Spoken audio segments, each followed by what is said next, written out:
Hey guys, welcome to the definitive ranking of Twilight Princess.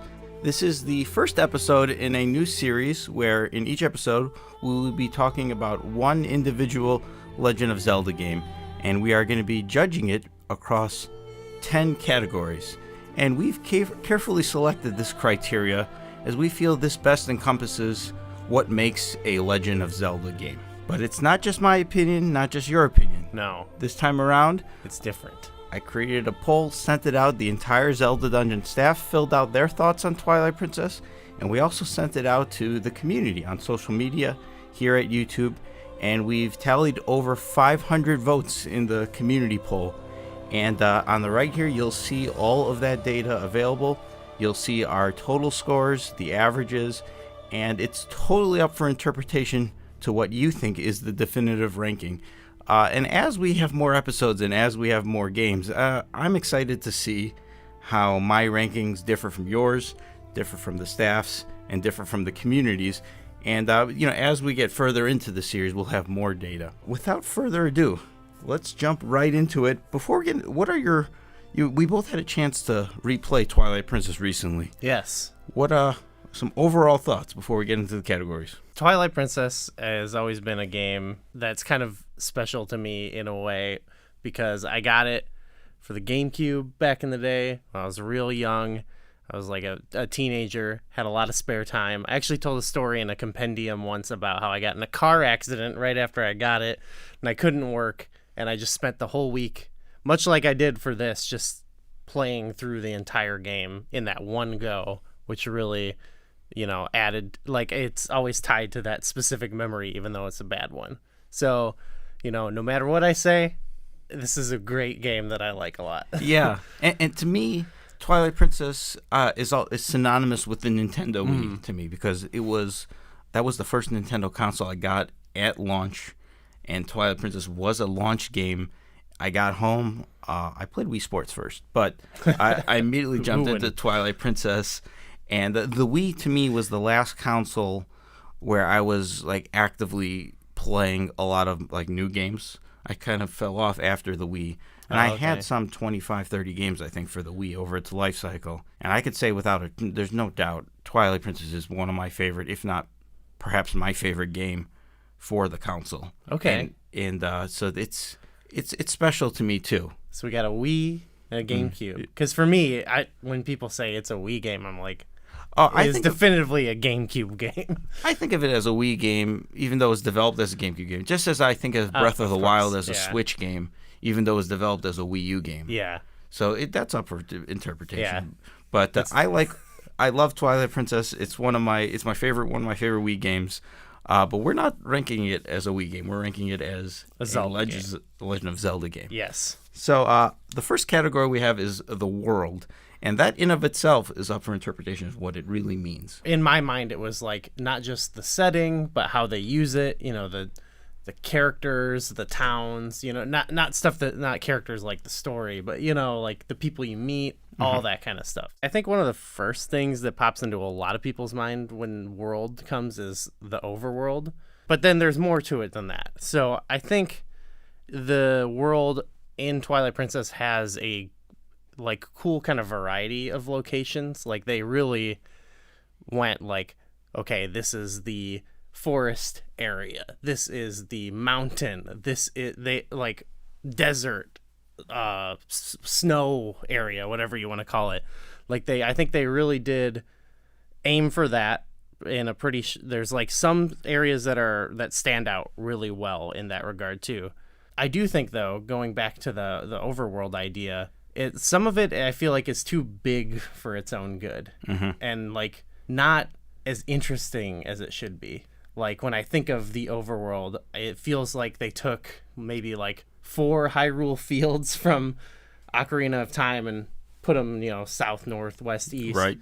But kept them about as sparsely populated as the Ocarina of Time. Yeah, with kind of corridors connecting it. Right. So I feel like I did lose the feeling a little bit of when you first come out into the field and, in Ocarina of Time, for example, and you're like, wow, look at this, because it's closed off a bit. And then also when you're first encountering it, it's covered in Twilight.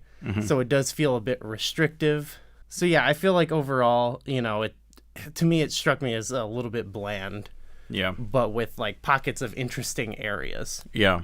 You make the comparison to Ocarina, and I think it's a good comparison. Yeah. There's a major difference to me, though. I feel like Hyrule Field in Ocarina was a hub where you can go back to the forest, you can go to the castle, you can go to Lake Hylia, Zora's Dome. All the different regions are connected via Hyrule Field. I don't feel that way about the Twilight Princess Hyrule Field. I feel I don't necessarily think like linearity is the worst thing in the Zelda series. No, definitely not. But in this case, this is it. I think at its worst, where you go into what's South Hyrule Field and it's that open, and like I'm ready to explore, see where I can go. You go to one end, there's a gate that Link can't jump over. You go to the south, and there's just rocks that block your path. And then there's this giant area that there's like a golden bug here, a piece of heart here, but there's no sense of adventuring. You can't wander and get lost. Like I remember playing Ocarina and going to Lake Hylia right after I got out of the forest. And like the owl was like yelling at you, telling you to go over there. But you could go there. You could go to Gerudo Valley. You could go to Kakariko Village. You could go to all these places. Right. And that's lost in the world of Twilight Princess. And I think it's where it's like there's south, then there's the Kakariko Gorge, then the Bridge of Eldin, then north. And it's like these giant clusters. They're somewhat connected. There's not much there. I don't like I don't like traversing over these areas. Yeah, like the game does lead you kind of counterclockwise through Hyrule Field for the first couple hours. Then you're like kind of free to go anywhere. You mean clockwise? No, because you. I like what you did there. I played the Twilight Princess on hero mode just because it looks like the Wii version. So like that's still the version I love. Okay, that's to me, Lake Hylia. That's the perspective these are bringing here. Lake Hylia is on the right side. So by the time you can go wherever in the overworld, it's like you can kind of just warp everywhere too, and it's just like I'm gonna warp here, and then you blast off into the desert, which is just a separate area. Right. Same thing, kind of like the Snow Peak area does feel like you just go through like a tunnel, and I mean whatever, it's a video game, so I get that. So it has a lot of these areas like the towns and that like brings me to the next part of what I think of when I think of world is the NPCs or like the unimportant characters, I would say. They're a bit scattered in Twilight Princess. There is a good quantity of them when I think about it, but in the individual locations, I feel it's very barren. Okay. Like you go to Lake Hylia and there's 2 residents that live there. I feel one of the things that it probably did better in probably later games, but some of the races, like in particular like the Zora, outside of Prince Ralis and Queen Rotella, there's like 50 Zora like all over the place, and like none of them. Cool though. But none of them have any distinctive characteristics. They don't have any distinctive looks. They don't have any names. They like, and they're kind of bland to me. The Gorons, at least, they did a little bit more with the elders, and I like how they appear. They had a wider cast, maybe. Yeah, and then they appear in Kakariko later on. One of them is by the Hidden Village. They do a better job with those. But overall, I didn't really like the characters of Twilight Princess. Yeah. There's that whole resistance group where it's like midway through the game they kind of introduce them as Shad and Ashea, and I feel like they're more like the way they tell their story is just kind of like you meet them and they go, "Hi, here's my character trait," and then here's a thing you need. See you later. You know what I mean? Like you don't really like bond with them. Right. So I didn't feel much with that. I didn't go as negative with you with the world just because there were some genuinely nice areas that kind of surprised me a little bit, because when I think of it, I usually just think of like, a bland overworld, But when you get into some of the nitty gritty, I think there's some cool stuff so I couldn't say like this is bad, Okay.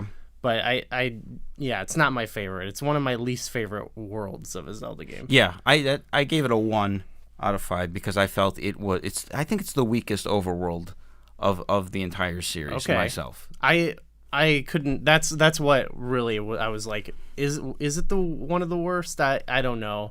I couldn't say for sure, but I didn't feel that negatively about it this time around. Okay. So let's move on to the art style, which kind of blends in with the world a little bit. When I was saying the initial thoughts, I think the textures and it's kind of bland, and I would think of like the twilight covering in the sky, so it's like the sky's kind of ugly, you know. Like it is one of my I don't think it's much like the world. I don't think it's like truly abysmal as some people have said on our staff, but it's one of my least favorite art styles, I will say.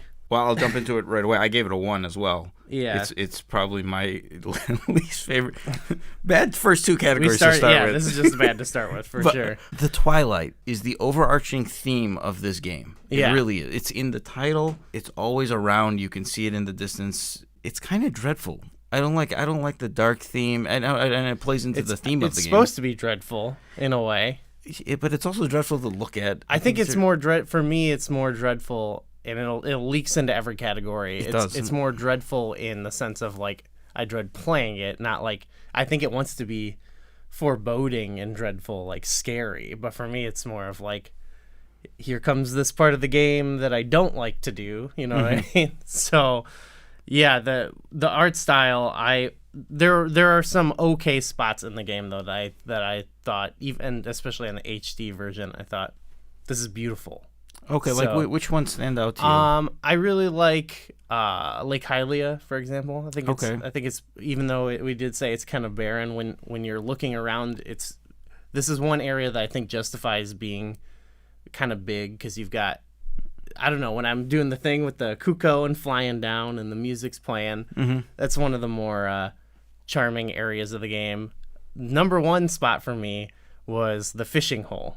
Oh, okay, wow. If I was not playing this, sort of quickly to go through the game, I would have probably spent more time there. Okay. It was very relaxing, very chill. It made me wish that the mechanics of it were deeper, so it would justify, like I was like, I could play a game of this. Where you're just, chilling on the boat fishing. I thought it was very beautiful. But then there are a lot of areas like Gerudo Desert and climbing up Snow Peak or whatever.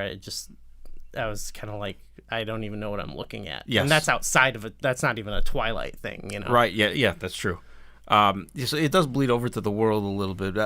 I'll give one highlight. I do like the Bridge of Eldin, in particular, that first battle with King Bulblin. Where it shows, it like zooms out and it shows them, and Link is on his horse with his sword in the... This game started early with having just some cool, like, cinematics. It did. That...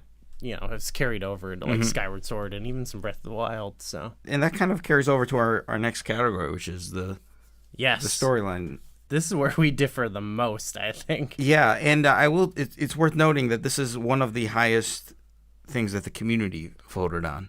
Yeah, they gave it an average of 4.4, as did the staff, and I actually gave it a 4 out of 5 too.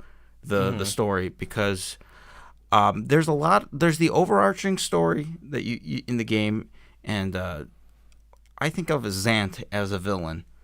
I actually really like him. And in replaying, I realized he's not actually as present as I thought he was. Early on, there's that initial cutscene where the Shadow Beast storm Hyrule Castle. I felt like he's like legitimately scary, and the world is miserable in this game, more so than I think any. Like, even, like, the Dark World and Link to the Past, I don't think of it as a miserable place. But, like, the world is really bad, and everybody's terrified. And I feel that, I know I kind of said it as a negative, the dreadfulness of like, the world. It amplified Zant as a negative character. Negative in the terms of, like, he's, like, an evil character, I should say. I like Zant. I like, and then some of his minions, too, like King Bulblin in particular. That was cool. He's great.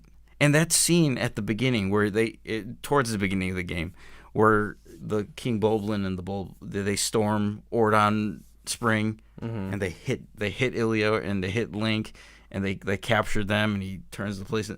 Like to me, I was like, wow. Like, I hadn't seen that in Zelda, really, at least that often up until that point. And I like the characters. But in addition to that, there's some minor story elements too, like the story arcs of some of the. I like the kids in particular. the children Yeah, of Ordon. yeah. I really do. I like, I like Talo in particular, and Colin, of course. Like he's like this weakling, small character who doesn't like adventuring. He doesn't want to. He's all safe, but like it's fairly early in the game. But he builds the courage to save Beth by shoving her out of the way, and he's the one that gets captured by King Bulblin. I like his story arc, and then like even later on when Link saves him. And they're back at Kakariko. One of my favorite scenes. It's such a minor thing. He's talking about like strength that he has, and he's like holding his hand up, and then like he falls, and then Talo early in the game is just like punishing Colin and yelling at him and calling him a weakling. Like Colin falls down and he like tries to pick him up on his back and like drag him, but he's too small to pick. I love it. It's a good. That sticks out to me. So I like the story. I do think it's a little incoherent towards the later portions, which prevent it from being a total package. But comparatively to most Zelda games, this is one of the few stories where I feel I'm very invested in. Okay. You didn't even mention Midna, which No, people I talk did not. about. No. So if you would have asked me before we did this, if I was just making a ranking going on like because a lot of times I've played it more recently, the story is, I'm skipping through it, so I was like excited to sit down and kind of experience the story again, especially because it was one I remembered so fondly. And if you had asked me before, I would have probably given it a 4. But playing it again, and it's hard to sum all these things up because there's so much in this story, and I think there are a lot of interesting ideas and like characters and stuff that I remembered. But I thought that I thought maybe it was overstuffed in a lot of ways with a lot of different things and kind of, like you said, incoherent a little bit. Okay. And also the pacing of it just didn't hit me the same way that I thought. And I was thinking, like, a lot of moments to me felt kind of unearned. Like, I didn't feel the emotional impact. Like, Midna was a character I remembered having, I always defended because there are people who felt like she was kind of unsubtle and didn't really have development. And I was like, well, you kind of see the little changes as things go on. I wouldn't say that she has like abrupt changes or anything, but I also wouldn't say there's any subtle character development happening through a lot of the story. Yeah. I don't know. It was just kind of bland to me. I was surprised. She does have some development in her, like, I like her interactions with Princess Zelda. Yeah. Early on, she kind of despises her. But then, like, later on, it's like she comes around a little bit. Like, you know what? Maybe she's not that bad of a person after all. Well, so they had one interaction in the beginning of the game. She takes you to see Zelda, and they're kind of joking around a little bit. And it's brief. The next time you see Zelda, it's the moment where she goes, I know who you are, and I'm going to sacrifice myself for you. And I just feel like just didn't hit me at all because I was like, who is this character? I know nothing about her. I don't know what You're referring to Zelda? Zelda. Yeah. Okay. I don't know much about their, we just didn't get anything, Yeah. And that's how I feel about the Resistance. I'm okay with it with Zant. I like the idea of Zant, and I actually think the idea of his story, even through introducing Ganondorf, which a lot of people don't like, I think is kind of cool. But yeah, I think with a lot of things, it's just like there's just not enough. I wish they would have explored certain things more. Yeah. Okay. And maybe taken certain things out so that you could explore certain things more. Yeah. Because I think there is enough in the game to keep you going throughout the story, but then it's like they add more on top of it. This comes up more in the pacing category, I feel like, but it's like I feel like there is a good story underneath all of this, but they had to put in so much because of gameplay or whatever purposes that to me it was kind of a mess. So there was good ideas I liked, but overall it's not one that I felt like still connects with me, I guess. The biggest negative to me with the story would be the inclusion of Ganondorf, actually. Okay. That being said, I do really there's some scenes that are very memorable to me. I love that scene after you beat the Lakebed Temple with Lineru and Zant. And that's where, that's where Midna gets kind of beaten up. And I also like the execution scene with the sages after you beat. Yeah, that's pretty cool. Yeah. So there's some standouts, even with some of Ganondorf with the character I don't really like. But we said the Twilight is kind of across all categories for me, like, leaks into it. Like, for me, the world is it's so dreadful and all this stuff, but I also, like, didn't get a sense of, you see every area in Twilight before anything else. And I don't know, for me it's just like, I think there's enough to get you through the game without the Twilight, basically. Like, you have to go save your friends at first, and then, you know, you could get tied into this larger resistance later on in the game, and I think that is interesting. But because they kind of take the back seat to Midna's story, who can't change radically too much because she also has to be your companion, so she kind of has to be a kind of a consistent thing throughout the game. I think it kind of hurts, and I think a lot of your growth towards liking Midna maybe would work better if the things you do with Midna were more fun. And we'll get to some of those. Well, you've dabbled a few times now into pacing. Yes. You talked about it with, you know, just now in talking about the storyline. And that's I think this is the one thing you and I unanimously agree about Twilight Princess, and probably its biggest flaw, maybe? Yeah. One of them, this is for me. It's the worst thing about the game. Okay. And then also, I think this is one of the worst games in regards to pacing. Okay. So that's why my score is so low. Going with the Twilight thing, we can talk about maybe the beginning of the game. Yeah. This is where I think it's amplified.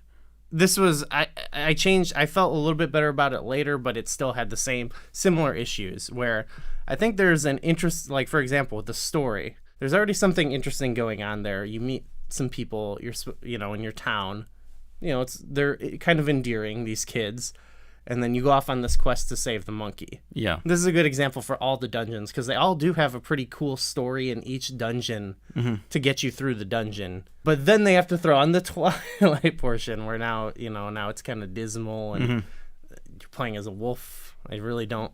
this might come down to how you feel about this. I really don't like playing as the wolf, and I don't like going to the dot, killing the thing. It's to me, it's very repetitive and not very interesting. Then you can finally, actually you come out of that, and then you have to collect your gear. And you have to go to the castle and meet Zelda. This is all before getting to the first dungeon. Before, because you didn't even get to the Tears of Light yet. And then throughout the game, I think everything is like that, where it's like there's one kind of fun thing you can do, and then there's like the Twilight portion or something like that. Like every area between the dungeons is probably twice as long as it should be, I think. This is amplified very much early on. You go to the Forest Temple 3 times before you can get into it. Because you go, you find Talo, then you have to go back as a wolf. And it's obnoxious. It really is. That part where they throw Hyrule Castle in at the beginning is so odd. And that is one of my least favorite portions of the entire Zelda series, I think. Yeah. Navigating Hyrule Castle. The sewers and the rooftops. I don't like that area at all. Yeah. And it's I understand, like, they're trying, it's a tutorial. It really is. This is how you use your wolf mechanics. But it's like, it was just giving you a tutorial on how to use your human mechanics. And we haven't used them, really. Yeah. It's like, oh, here, let's just throw some more tutorials at you. Right. And then it's slow. And I remember feeling it being slow even at the time. I know this is, I think, amplified with repeat playthroughs. Absolutely, yeah. But I remember even initially it felt like, when are we going to get into the action here?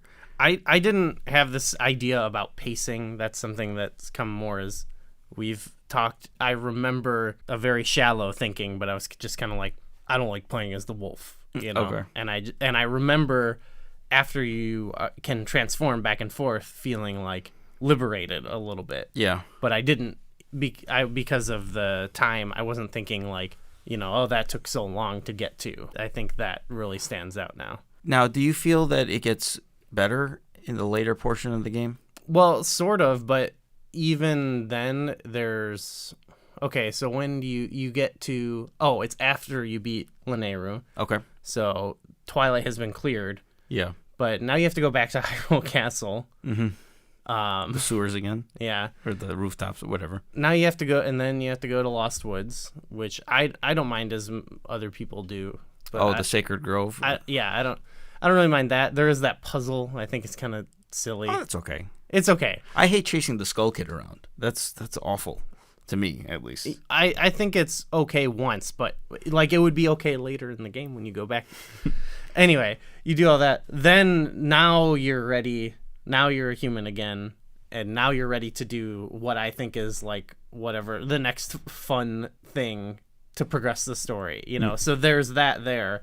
After that, like there might be between two dungeons where I think it's appropriate. You know, the appropriate length. No, actually, because then after Arbiter's Grounds, it's going to Snow Peak, right?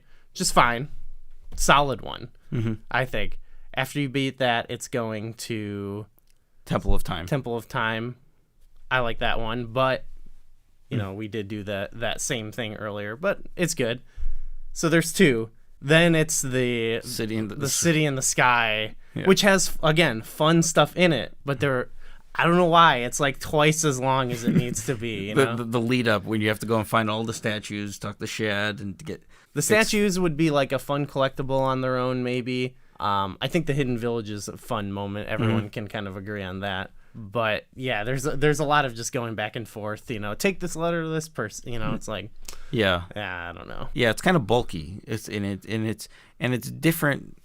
Not that you want the same thing between every dungeon, but it was like, why is this part so huge? This part, like, the pacing can switch it up. I don't mind that. But like I don't mind bulky things. It's just it felt it's weird. Well, it's one of those things where the story is awkwardly paced at this point too, because like I feel after the scene with the sages and Ganondorf, the story I think comes to a screeching halt at that point, and maybe we're at the halfway point of the game, maybe a little. I don't even know. Yeah. We're 4 dungeons in. We've got 5 more to go. So you tell me where we're at in the game. But like, there's like you don't see Zant, you don't see Ganondorf from that point. Until the Palace of Twilight. Yeah, and that's a long portion of the game. Whereas I think like early on in the game they were introducing these elements. Sure. Yeah. And it just disappears. I don't like it. It's not good. It's one of the worst, I think. Yeah. All right. Moving onward. Everything's kind of bleeding into each other here, but the gameplay and the combat. Yeah. Again, I think gameplay on its own, just like it's extremely polished, like a Zelda game would be. Like it just feels good. You know, like fighting with your sword. You know, you got the hidden skills, all that. Like, there's nothing that I can say like this is truly bad. But I do think it's a little bit uninteresting. Okay. Like there aren't a lot of times where I don't run up to an enemy and just go, you know. They give you the hidden skills, but it's kind of just like, wouldn't you like to easily kill this enemy in a cooler way? You know, it's different from a game like Breath of the Wild where you have similar skills, but I feel like you have to master them because you actually need them. You know what I mean? Well, I'd argue the later when you're fighting the Iron Knuckles later on, there's I'll give some credit to that. I have found a way to just kind of cheese it. It probably takes longer than you could, but I just keep side rolling around them and slash till it works. So I don't feel like this is thrilling gameplay, but I can't say it's bad. Like it feels good. I'm surprised you gave it a 3 out of 5 based on what you said earlier, because you got to think of mine. Like a third of the gameplay, maybe is that too much, is the wolf. Yes, I strongly dislike the wolf. Yes, that. This is what gave it my score of a 2. Actually. Okay. Yeah, no, that is what's holding it. Like for me, it's good. But even the wolf stuff like doesn't feel bad. Like I'm never but to me it's also uninteresting. Like what are the things you do as a wolf are hold B to make that shield come around you to kill the 3 guys at once. That's not great to me. But you know, it doesn't feel bad. Sniffing stuff is whatever. Digging holes, it's kind of cool. The fact that you can talk to animals is kind of neat. I like that. But then the thing that really sticks out to me, because you do it a lot, is the jumping up with Midna. It's like a hook shot, but even worse, because it's just like You literally just stand in the right spot and press a button. Yeah. You know. And sometimes you fall. Like, I don't really understand why. I've had that every once in a while, but usually it just is like you just press A and you go, you know what I mean? Like I think of one of the early areas when you're going across the forest where you can't fall down into the you below into the goo. And I just think of how long this takes. Like, you go stand over here, boom, boom, boom, boom. Okay, I have to walk 5 feet forward. Boom, boom, boom, boom, boom. Yeah. The music, too. Same thing climbing up the frozen waterfall in Zora's Domain. That's the one I always fall. I don't know why. I fall there. It's slippery. I think there's one point where, like, an icicle falls. It's like, that's where they introduce, like, what if you had to time it? But it's really like, okay. So, I don't know. I don't think it's, like, awful. Like, if I was just rating the wolf thing, I would give it, like, a 2. You know what I mean? But I think the combat is fun enough that it all balances. Like, playing it, like, most of the game when you're playing it outside of the wolf stuff just feels like a pretty good Zelda game. So yeah, I couldn't be too negative about it. The sword mechanics are fine. I think it was a good advancement compared to, like, over Wind Waker, where I think they did add more to it. I do like some of it. I like doing the helm splitter. I like the mortal draw. I don't know if you ever used that. Yeah, I like that. I like them all. I just feel like they maybe on the flip side, like, they didn't come up with enough to, like, make you want to use it. I think so maybe that falls more into, like, the enemy category. I don't know, but I feel like I feel like there's a more style. A lot of things in the game, I actually think there's a little bit more style than there is substance. You know what I mean? Where it's like, this is very cool, so I like it because it's cool. Yeah. But I don't think they explored it as much as they could have. This does translate right into the we talk about the items and abilities. Like, I absolutely, yeah, because I think I rarely feel compelled to use a lot of the items for combat, except for it's an enemy where you very specifically need to, which is kind of rare, I feel like. Right. You need, like, the ball and chain against the ice enemies. Yeah. I find myself using the bow a little more often. I like the bow. I find myself using the bomb arrows actually quite a bit. Yeah, I did too, because you have a plethora of bombs. So yeah, especially if you're getting, like, in my recent playthrough, I got all 3 bomb bags and the bomb upgrade. Okay. So I think I got 2. So like 120 bombs. You're just like, yeah, exactly. You're just running around with bombs. Yeah, but I feel like the average enemy is just like a Bokoblin or a Moblin, like one of the blins that you're just like all the blins. With the items, though, there's also, like, the puzzle aspect to them. I don't know. I think with the items, there's a lot of them, and in their areas, I think the main criticism is that they don't get used a lot outside of their areas. Yeah, there's a lot of that. Well, I think there's some truth to that. But I do think they come up with again, I think it's a little bit more style over substance, where they come up with something really fun and flashy to do in the area you get the item that makes it kind of worth it. Like, you get the ball and chain, and then you're wrecking the ice enemies. Yeah. Feels pretty fun. Yeah, it's very rewarding, actually, using that item, I think. The spinner people bring up a lot as far as, like, you don't really use it elsewhere. And even on this replay, I was kind of, like, not really loving it in the area you use it, because you are just kind of limited to the one room almost, basically. In the dungeon, in the boss, I mean. Maybe it's now that we have shield surfing, where I think that is amazing, and you have so much more you can do with it. But whereas the spinner, I feel like you're kind of limited to the areas in the wall, and it's about timing, you know? Yeah, wherever there are rails, yeah. The one area I really like it is in the first phase of the Stotlord? Yeah, where you have to, like, You actually saw my fight this time around, and how I got some really lucky bounces. You demolished them. Yeah, it was a lot of fun. Yeah. The second phase is that people like a lot too. Is more of that timing thing where you just jump, jump, jump, jump. Yeah. Whatever. So. Yeah. When I think of the items of this game, the first thing that comes to mind, I don't know why, is you get the slingshot and then, like, immediately gets replaced. Not immediately, but it gets fairly quickly by the bow and arrow. That fits like right into that thesis statement of, like, they think of something. I guess they don't think of anything extremely fun with the slingshot, but you know what I mean. It becomes. I used it once later because I ran out of arrows. Okay, but that's that's rare that happens. Yeah, but yeah, that's where they immediately forget about a lot of the items. Some of the optional items that you get in the game, there's not that many. You get, like, the Hawkeye. It's okay. It's kind of cool. Yeah, it's optional though. I'm okay with that, where it's like an optional fun item. Right. It makes like doing the bases and the hidden village like kind of fun to do. Yeah, we talked about the spinner. It's used a lot. There's a few heart pieces and a few like caverns you can only reach with the spinner. Yeah. Not much. I think it's even worse with the Dominion Rod. Like it's only to move the statues, really. Yeah. It's, Yeah. Then you get towards the later dungeons. You get to like the city in the sky. What's the dungeon item? Oh, it's a second claw shot, which is cool. I like being able to, Yeah. But like, it's nothing new. It gets worse with the Palace of Twilight. Like, what is the Palace of Twilight dungeon item? Is it even more powerful? I don't even know if it actually strengthens. That's sort of a like. It's not a full dungeon. I don't feel like though. You know what I mean? Well, probably because you don't get a dungeon item. Like, I mean, that's one of the criteria. Like, and it's, I don't know. I don't have fun outside of the stables. Like, really, just the bombs and the arrows. I think those are fun. The claw shot's okay. Other than that, I don't really like using any of my weapons. Yeah. There's no like go to. Like, I don't think I ever use the Gale Boomerang unless you absolutely have to. It's not fun. Even that, it's like. I don't know. I want an item that maybe will significantly change the game for me, where it's like everything is different now. Yeah. Where it's like I get the Gale Boomerang and I'm thinking, okay, I can move those platforms now. Right.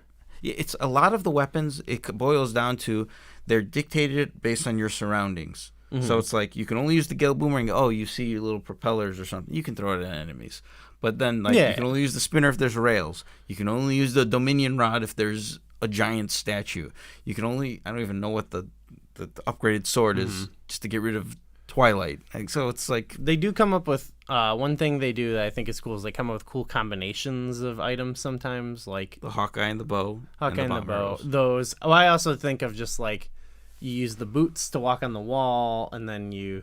That's another one where you're kind of dictated by your surroundings, actually. Yeah. But it carries over into the water. But you gotta like walk on the wall and shoot your arrow.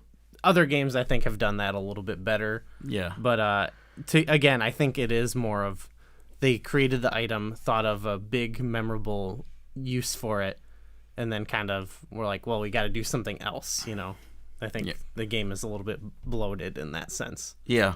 Where other Zelda games have done a good job of, like, incorporating all the items. Right. Let's finally jump into what I think is the biggest strength of the game. Me too, yeah. Well, it's one thing that it does really well, I think. I gave the dungeons of Twilight Princess the perfect 5. Yes. Because I find it hard pressed to find a Zelda game that has better dungeons. Actually, I like I like the grand nature of all of these dungeons. They're all big, but they're all different, and they're very different. Actually, they're all themed based on their surroundings. Like I like the Forest Temple. Yeah.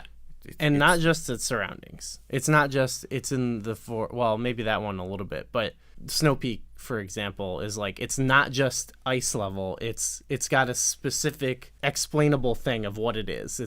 Maybe you don't know exactly what the story is there, but it's a mansion. Right. What I mean? Yeah. The Goron Mines, for example, it's not just fire. It's a mine. You know what I mean? Like it's a real place. So that is awesome. It's one of the best things about it. It covers almost every theme. There's a forest-based theme. There's a fire-based theme. There's a water-based one. There's a like a undead one, I guess. Yeah, again, desert, and it's like this. What was it? A prison, or they executed? I don't know. It's cool. Yeah. And I love the diversity. I love the quantity. A lot of them, I've mentioned this before, have a story that carries through. Yeah. From the outside world into the location, which helps make it feel real. So like. You got to save the monkeys. You go and you save all the monkeys. The Goron Mines is the elders are they're all trapped in there, and you got to the mini boss and the boss are like corrupted Gorons. Corrupted elders. Yeah, that carries over. I mean, not all of them are like that, but a lot of them kind of have why you're there. It makes sense why you're there. It's not just like time to go to level 3. Yeah, Temple of Time. I'm not too hot on. And we talked about Palace of Twilight. I don't really like that. But, the others are such positives to me that... I like Temple of Time, actually. Okay. Yeah. I because it does a good job. It's a good linear dungeon, I think. They're all kind of linear. They are actually, and they all do a good job of masking their linearity, but they're all kind of navigationally similar in a lot of ways. But Temple of Time like does not try to hide it, you know. Yeah. But a lot of them are go one way, can't go this way. You need a key. You go the other way, you get the key, then you go through the whole loop and you come around, and then you go through the whole loop. But you're always coming back to this big central room. Yeah. That kind of defines it, and then you go forward, and there's a little bit more to do with the item, you know. Yeah. So that's what stops it from a 5 to me. Is like not a lot of them I would rank on like my favorite dungeons necessarily. There are some standouts in this though. But it's, to me, I think there are other games where there's a little bit more diversity in the navigation. Okay. But this one has everything else down to a T. But I do like Temple of Time because I like you go up one way and it's kind of hard and you got puzzles. Then the way down you're just smashing stuff. Yeah. And I think it's a rewarding feeling with that guy. Yeah. So that is like, even though it's not an explicit story, that dungeon has a story to me, you know? Yeah. You know, a lot of the story of the dungeons comes down to like the bosses that you encounter in them. And you know, I'm kind of mixed on the bosses. I like the grand, like everything is just big in this game, and it's got. I never played Shadow of the Colossus, but that's always the go-to comparison, where everything is just gigantic. I think they're going for that a little bit with the bosses, with a lot of them. Yeah, I like. Some of them are not the most intriguing boss battles. I think of like Pyrus in the Goron Mines. He's not that exciting, but like he's this this guy who's chained as a beast, and he's on fire, and he's got that aesthetic that looks amazing. The boss battle is pretty actually underwhelming.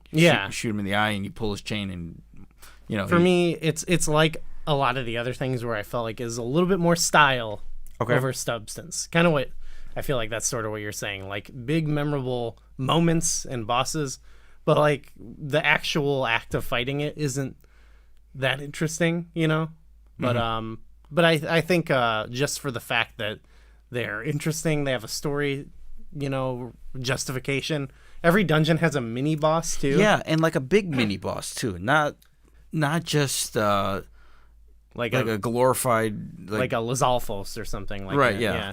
But even then, like that goes back to what I was saying. The dungeons are all similar in the same way.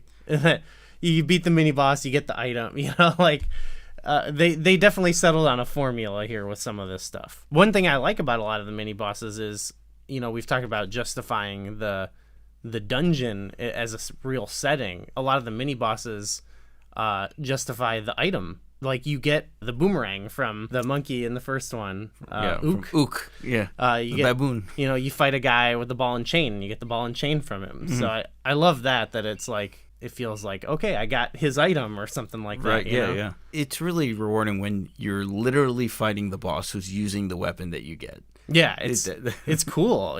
You see it in use from this menacing bad guy, you know? It's got almost like a Mega Man vibe of you're stealing the boss's ability. But. Yeah. You know, enemies was a thing that we had in here too. And I did want to say, I talked about how, you know, a lot of them, you know, you just kind of go up and cha-cha-cha-cha. But right. I do like that there is like as far as appearance and stuff, like in each area they do a good job of like, you know, when you're in the forest, here's like spiders and stuff like that. You know, when you're in the desert, there's like all the different types of skeletons. You know, there's a good job of just terms of like the aesthetic differences. Yeah. I think they do a good job of like setting the tone in the area as well. I like the little stalkins, I think they're. Yeah, the little mini skeletons that are they're like I don't know. And it really works with the sand and the little bugs there. Like a lot of that is about like encumbering you, or like the big ones who scream and they freeze you. You know, all of those. I hate those guys. You know what? I did not encounter a single one of them. I did not let a single one of them scream at me.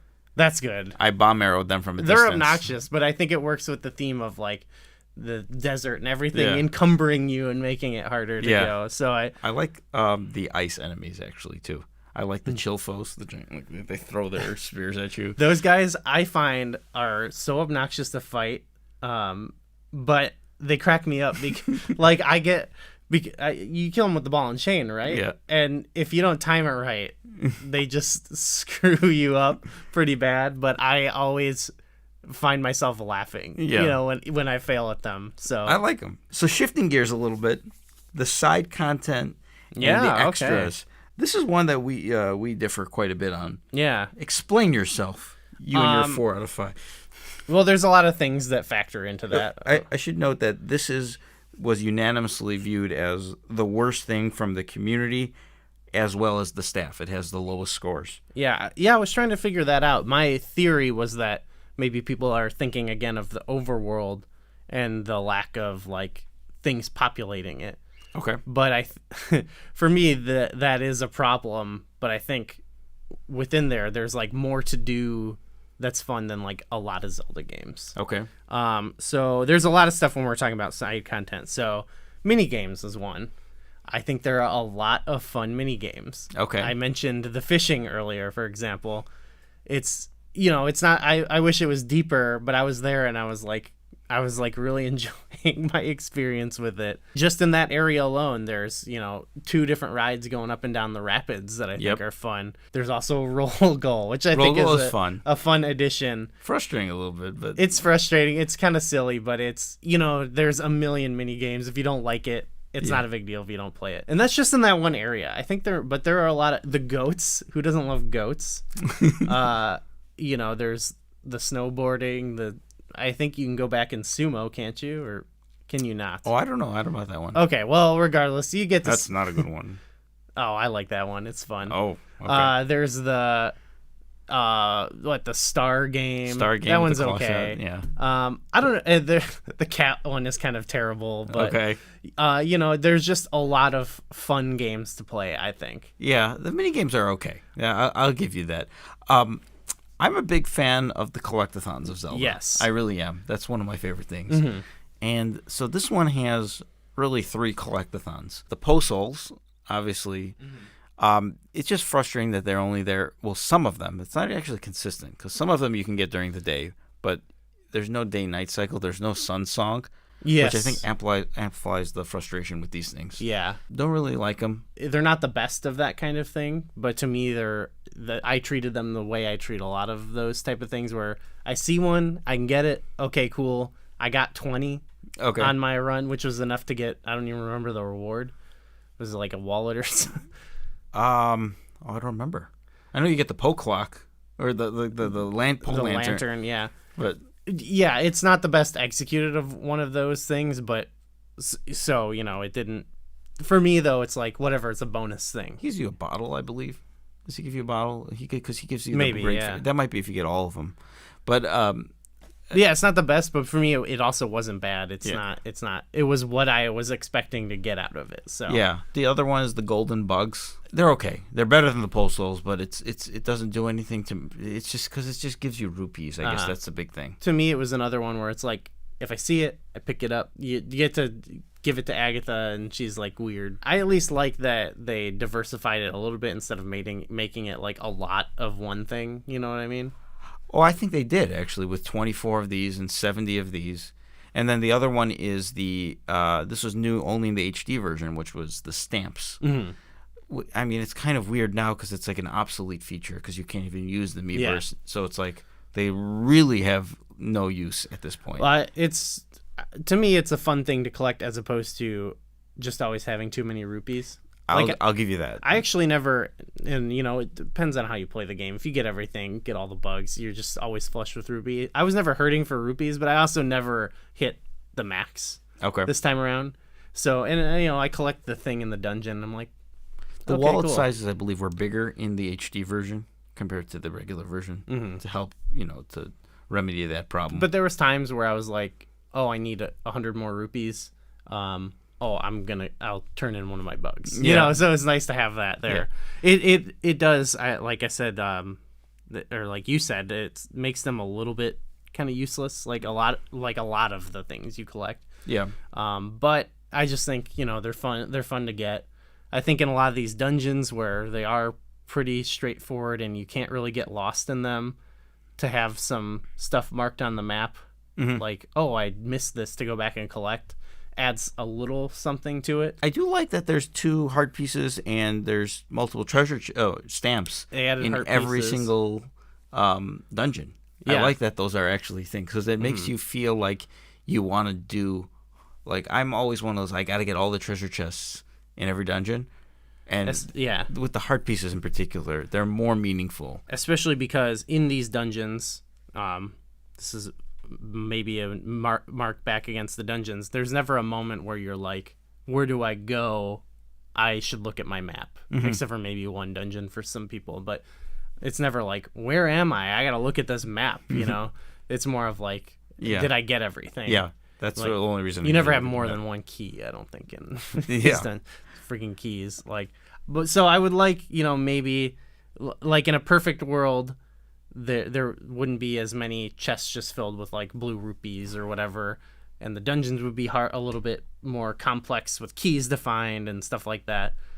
So I gave it a 4 though, because there's a lot of just things to collect and a lot of fun things to do in between. There's the little grottos you go through, which I kind of find are fun. They're, again, it's not like necessary or anything, but it's a side collectible. So that's what it was, more maybe not style over substance, but it was more quantity over quality. But because it's a side collectible, I thought, hey, that's great. Whatever. Lots of stuff to get, you know. Yeah, I feel the quantity is the saving grace behind it. I do like that there's 45 there's more heart pieces, and it's worth mentioning the Cave of Ordeals and Cave of Shadows. Good stuff. Yeah.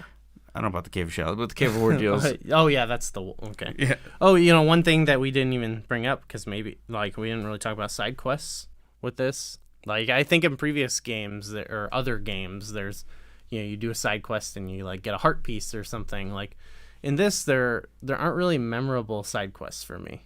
No, outside of, I would say, the Malomart side quests when you're repairing the bridge, and you know, but a lot of that is give them enough rupees. Yeah, which is there's already another guy for a heart piece, or it's just give him enough rupees. And I feel like that also is what helped from having too many rupees, but it wasn't an interesting story or anything like that, which I think is a step back. I think in some previous games they had started to develop, even in Majora's Mask, obviously, but in Wind Waker, I think they even had some okay stuff. Right. And I feel like this, I just don't. Yeah. I think maybe it's because they put it all into the main game. There's not much. Did. No, there's no big trading sequence in this game either. Like, where it involves all these characters to give them more meaning a little bit. Well, there is when you take this letter to Telma, and I take this charm to. Yeah, like I think they put it all. They didn't want you to miss any of it. You know, they only wanted you to miss the, you know, this chest with an orange rupee in it. You know. Yeah. Like, our last category on the list is the music, and this is one that I was surprised that not only the community and the staff felt was the strongest part of Twilight Princess. Yeah, I guess so, huh? It's remarkable because to me, there's some standouts. I really like the Hidden Village theme. I really like Midna's Lament is one of the high points. I like Midna's theme though, just her regular theme. I like Ilia's theme, and a lot of the almost like upgraded or like enhanced versions of songs from Ocarina of Time. Like, and one that stands out to me is Queen Rutella's theme. That's a good It's the one. Serenade of Water, I believe, right? And it's like, but it's just so beautiful, and it's like relaxing and soothing, and it fits her character. So there's some highlights, but then the overall, a lot of things I don't really care for.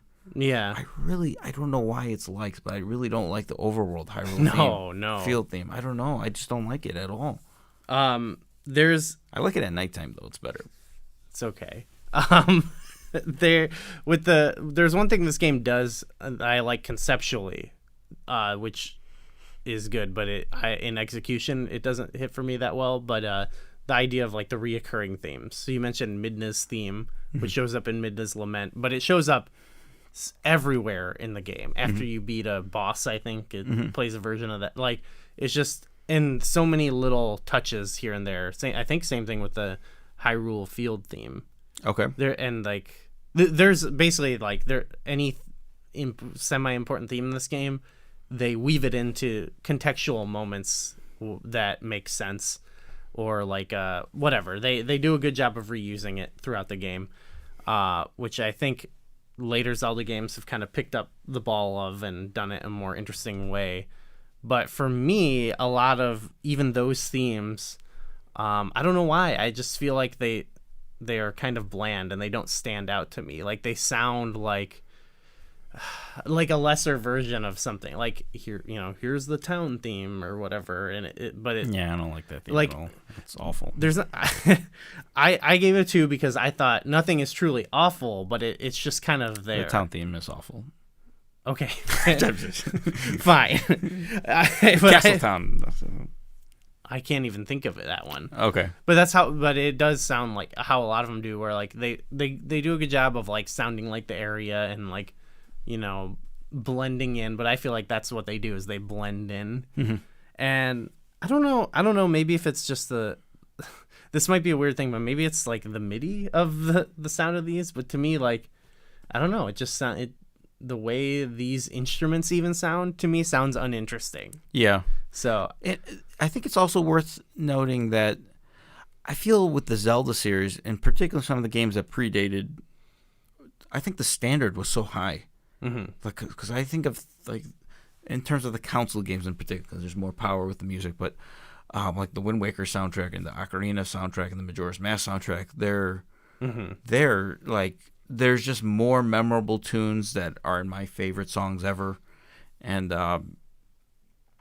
yeah, just not doing it for me. I feel like the music, like a lot of the games, I feel like this game is kind of at a crossroads of Zelda, where it's like it needs to like do something different to shake itself up a little bit, not like totally change things, but like it felt like with the music, like a lot of things was like doing Zelda stuff you're familiar with, but it didn't really move the needle for me. Yeah. I thought it was okay though. I'm not saying, because there's definitely some songs in there. I'm very curious to see, because I know the fans, they gave it an average of a 4.6, so that means more people gave that a perfect 5 than anything. Yes. I'm anxious to see what the community ends up voting on when we get to some of the other titles and how this ranks, because I want to know. Like, I don't know, is 4.6 going to be the highest soundtrack in the series, you think? Like, I don't know, but that kind of brings it to the final, right? The final tally. You can see all the stats there. Clearly, the community likes it. Granted, I think you and I are going to probably be more critical. Yeah. So, if you think our scores are just complete bonkers, that's fine. That's okay. That's why we have all these separate lists here for you if you want to disregard ours. So yeah. So after each game, after each episode, we'll have the rankings, and you'll see. I think at this point we can announce that the second game in the series that we're doing for next month we'll be covering Oracle of Seasons. So right now the poll is actually already open. You can see it in the description. You can vote, or if you want to wait and play through the game yourself, it'll be open until February 10th. So go ahead and replay the game. But at the end of the day, you'll see what my rankings are, what Goo's rankings are, what the staff's rankings are, and what the community rankings are. And I'm anxious to see how some of them fit together. But before that, any closing thoughts on Twilight Princess? Just kind of like what I said. I would, to say we established what all the stars mean, before. So there was bad, okay, good. I'm willing to round mine up to a nice round number, not actually officially, but yeah, just for my overall, like, what do I think of the game? I do think Twilight Princess is a good game, despite all of the like negativity. We're being critical here. We're just trying to look at it. I think it's a good game, and like I said, I feel like it is good because it's just like trying to do what Zelda has done before. And to me, that makes it good, but I almost wanted it to go further, and I don't think the wolf mechanic was necessarily it. Yeah. It needed something new to bring something new to the series, but instead I feel like this wolf element was like a little bit tacked on. Yeah. But it does feel like a kind of a celebration of a lot of Zelda games. I was even noticing things from like, you know, Link's Awakening in this game. You know, to get to one area you have to fly with the chicken, you know, that's from Link's Awakening. You know, they shouted out even that, or, you know, just the fact that you go into another world and it transforms you into an animal. So, you know, it's not just people say it's Ocarina of Time and we compared it to that, but I do think it is a fun celebration of every Zelda game that's come before it. Yeah. So for that, I would say this is a good game. Yeah. Yeah. Yeah, all Zelda games are rated on a scale of 8 to 10 when compared to the video game world. But here we're comparing it, well, at least I am. I'm thinking of it in comparison to the rest of the series. So, yeah, my final score averaged out to, 2.4. Yeah, that's coming from what I think is maybe the greatest game that ever released for the Nintendo Wii. So, take that how you'd like. Everything's up for interpretation here. It's not as definitive as Masangu might make it seem. But, all right, well, that's going to do it. Thanks for watching. Let us know what you thought. Post some comments in the comments. And post your ratings. Post your ratings. That'd be great. Be fun, across the 10 categories. And I encourage you all to play along with us. So go pick up Oracle of Seasons if you haven't yet played it or haven't played it in a long time. It's readily available on the 3DS eShop. And fill out the form, and we'll see you guys next month.